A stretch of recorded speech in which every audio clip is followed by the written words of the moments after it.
السلام عليكم ورحمه الله. لاباس عليكم؟ اليوم ان شاء الله غادي نصايب معكم مرزيه بالطريقه ديالي. نبداو على بركه الله. المقادير: عندي معلقه ديال المروزيه، معلقه كبيره ديال المروزيه، العطريه ديال المروزيه، معلقه صغيره ديال الخرقوم، خرقوم بلدي، عندي معلقه ديال سكينجبير، عندي نص معلقه ديال البزار، 4 الفصوص ديال الثومه، معلقه ديال السمن وشويه ديال الملحه. ما كتجيش مالحه بزاف على حساب حيت كنديروا فيها العسل. عندي هنا العسل غادي نحتاج تقريبا واحد 4 ديال المعالق مع معلقه صغيره د القرفه، هادو غادي نضيفهم حتى الاخير مع الزبيب. عندي هنا كميه ديال الزبيب، هاد الزبيب الاحمر على حساب الكميه اللي بغيتو نتوما، واش ديروا كميه كثيره د الزبيب اولا كميه اللي قليله. عندي كذلك اللوز اللي غادي نرطبو في الماء سخون وغادي نقيه ونقليه. عندي الزعفران شعره اللي غادي نضيفو مع التوابل، وعندي نص كاس ديال الزيت سواء مائده اولا زيت الزيتون اولا مخلطين. وعندي هنايا اللحم. بالنسبه للحم انا درت العنقره، تقدروا ديروا سواء الملج اولا دوك العظيمات اللي كنحيدوا ديال الكتف كنحيدوا منهم اللحم باش كنديروا الكفته اولا قطبان كيبقاو لنا واحد العظيمات. هادوك هما اللي كانوا كيديروا بهم الامهات ديالنا المروزيه. المهم انا اكتفيت بالعنقره، وكانوا هادو هما المقادير ديال المروزيه. نبداو على بركه الله الطريقه ديال التحضير. اول حاجه غادي نبدا بيها هو غادي ندير شويه ديال الماء في هاد الزعفران شعره باش يطلق ليا.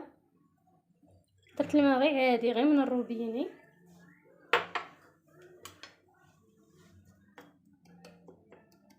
باش يطلق اللون ديالو.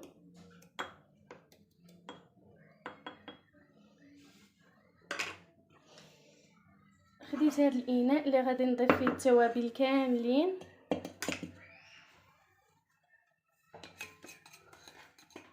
مع السمن ضفتها في هاد الوقيته، وغنضيف غير هاد الماء اللي رطبت فيه هاد الزعفران. به غادي نخلط هاد التوابل.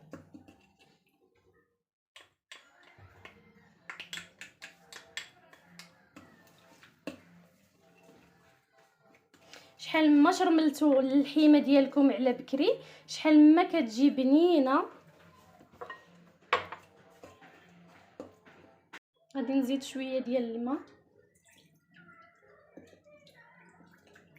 وغادي نخلط هاد العطريه مزيان.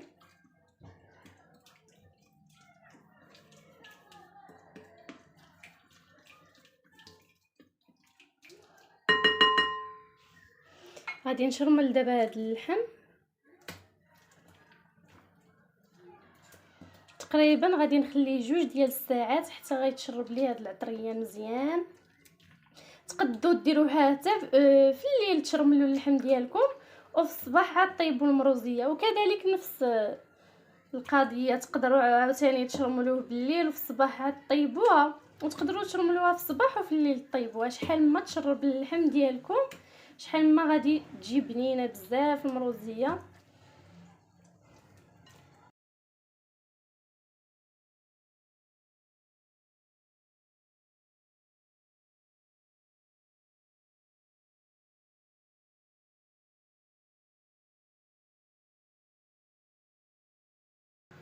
دابا غادي نديرها مباشره في الكوكوط في الطنجره ديال الضغط، ما نخليهاش في هذا البول. غنديرها مباشره هنايا وغادي ندير ليها غير الغلاقه بلا ما نخليها في البول وعاد دير بلاستيكه. حيد البلاستيكه، غادي نديرها مباشره في هذا الكوكوط وغادي نخليها حتى تشرب لي مزيان كما قلت لكم 2 ديال الساعات على الاقل.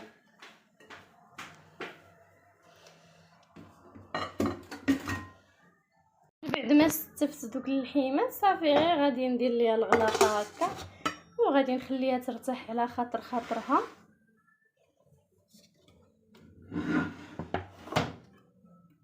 هنا ما غندخلها لا الثلاجه لا والو، غادي نخليها هنا فقط. وغادي ندوز دابا باش غادي نرطب الزبيب.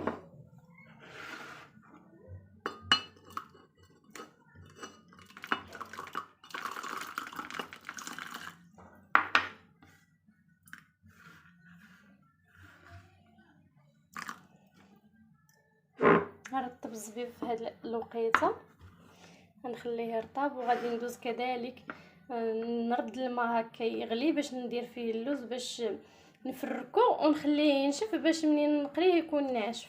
الطريقه اللي كندير باش دغيا كيتفسخ لي اللوز، كنغلي الماء، من بعد كنوضع اللوز في هذه البلاستيكه وكنكب عليه الماء طايب وكنخليها غير واحد 3 دقائق، راه دغيا كيبدا يتفسخ وفي نفس الوقت راه ما كيتشربش داك، ما كيتشرب لكمش الماء سخون اللوز من الداخل، عكس انكم الا درتوه في شي كاسرونه ورديتوه فوق البوطه بحال اللي كيتشرب لكم اللوز من الداخل الماء. 3 دقائق فقط وغادي نفسخو. ما داز 3 دقائق درتو في هاد الصفايه وكبيت عليه الماء من الروبيني حتى بردتو، راه بكل سهوله كيبقى كيتقشر ليكم بلا ما ديروه في الكاسرونه وتمشيو تنساوه ولا تغفلوا عليه ويقدر يتسلق.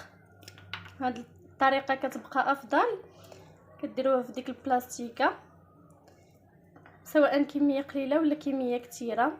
راه فايت شاركت معكم هاد الطريقه حتى كنت درت البريوات ديال اللوز نفس الطريقه تقريبا كنت درت.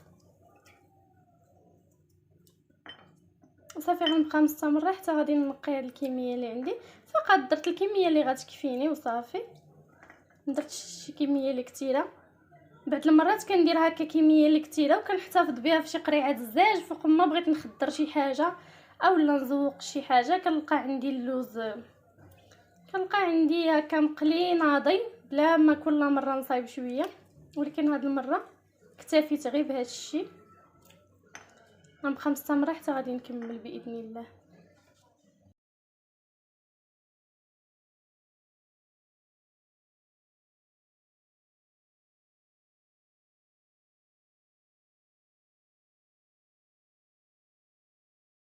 ما داز 2 ساعات شعلت دابا على النار وغنشحر هاد اللحيمه غير في داك الماء اللي كان فيها فقط، ما ضفتش نهائيا الماء. غادي نشحر غير في هذا الماء اللي قليل حتى يتشرب لي هذا اللحم مزيان مزيان، وغادي نروي بالماء يكون طايب.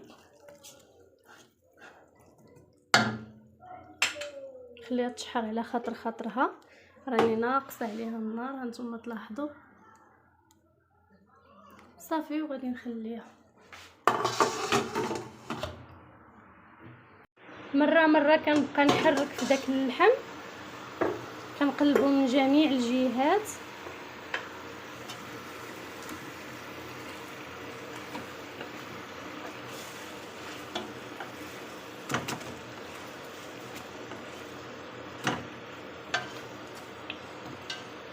دابا غادي نضيف داك نص كاس ديال الزيت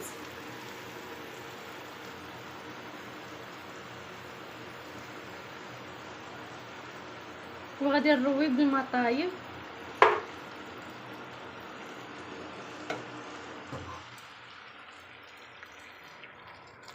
حتى غيتغطى ليا اللحم.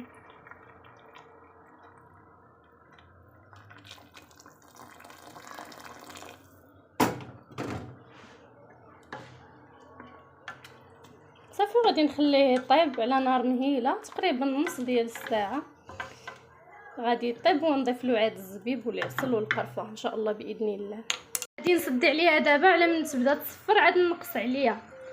كما كتلاحظوا راني قلبت الطنجره حيت هذه ضاعت ليا، خص واحد البولون هنا يتزير. صافي وانا ندير هذه الكوكوت هذه غادي نزد عليها على من تبدا تصفر، النار تكون مرتفعه تبدا تصفر وغادي نقص عليها. دابا راه دايره لها الصفار تقريبا نص ساعه ان شاء الله غادي تكون واجده، غيكون طايب اللحم.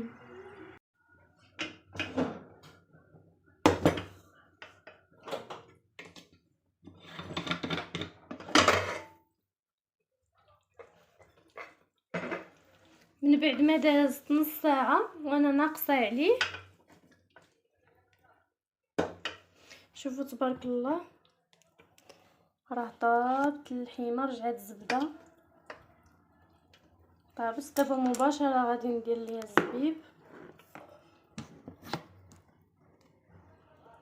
من بعد ما صفيته من داك الماء اللي كنت مرطباه. غادي ندير معلقه ديال القرفه معلقه صغيره، وغادي ندير شي 4 المعالق اولا 3 ديال العسل.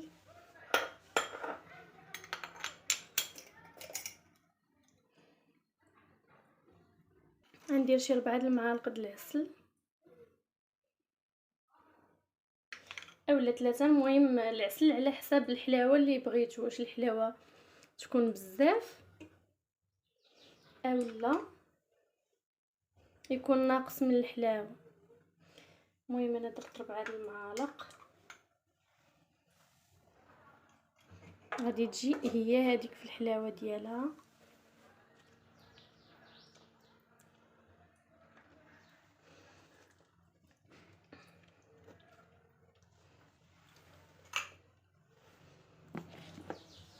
بالنسبه للمرقه كما كتلاحظوا معايا راها قليله، غنسد عليها دابا الكوكوط وغنقاس عليها على من غيتنفخ لي الزبيب ويطيب، وعاد غنحل عليها الكوكوط باش غادي نخليها تعسل، وفي نفس الوقت ما تبقاش فيها المرقه نهائيا، تجي معلكه.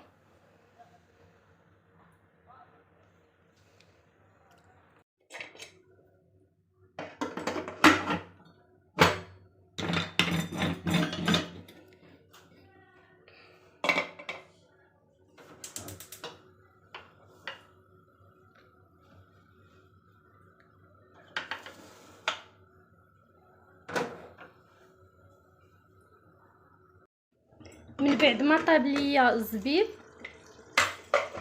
دابا غادي نبقى نعسل فيها حتى غادي توقف، ما يبقاش فيها نهائيا ولا قطره ديال الماء باش ما كتضيع لكمش الا بغيتو تحتفظوا بيها. المهم دابا راه طاب، غنبقى مقابله لا يمشي يلصق ليا الزبيب اولا اللحم، ضروري هكا نبقى نحركو من بلاصتو حتى كما قلت لكم تنشف من الماء نهائيا وتعسل. هذا هو الشكل ديالها دابا.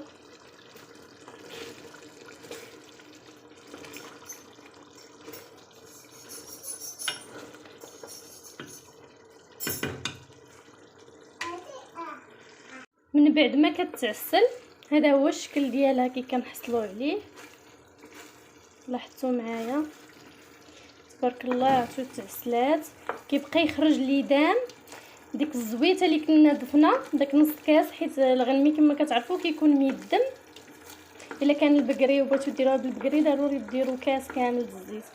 منين كتبقى تخرج لكم هكا ليدام ديال الزيت كتعرفوا صافي راه تكون واجده المروزيه ديالكم. هذا هو الشكل ديالها، ما بقى ليا الا نقدمها ان شاء الله باذن الله.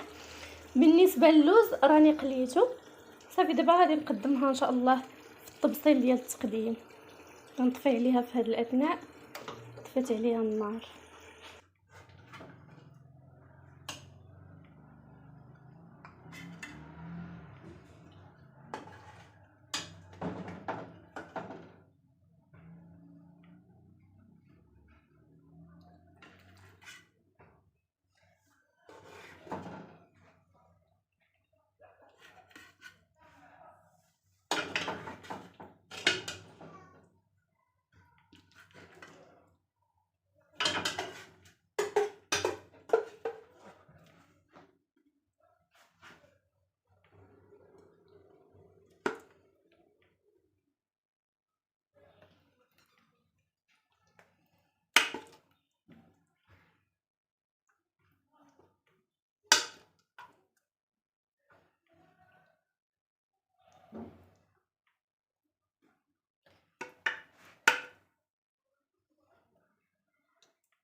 غادي نزين باللوز اللي كنت قليته من الفوق على هذا الشكل هذا.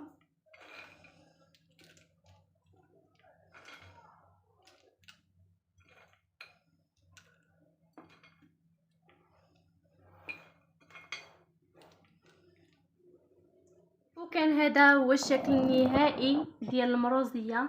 نتمنى لا فيديو يكون عجبكم، ما تبخلوش عليا من لي لايك والتعاليق الجميله بحالكم.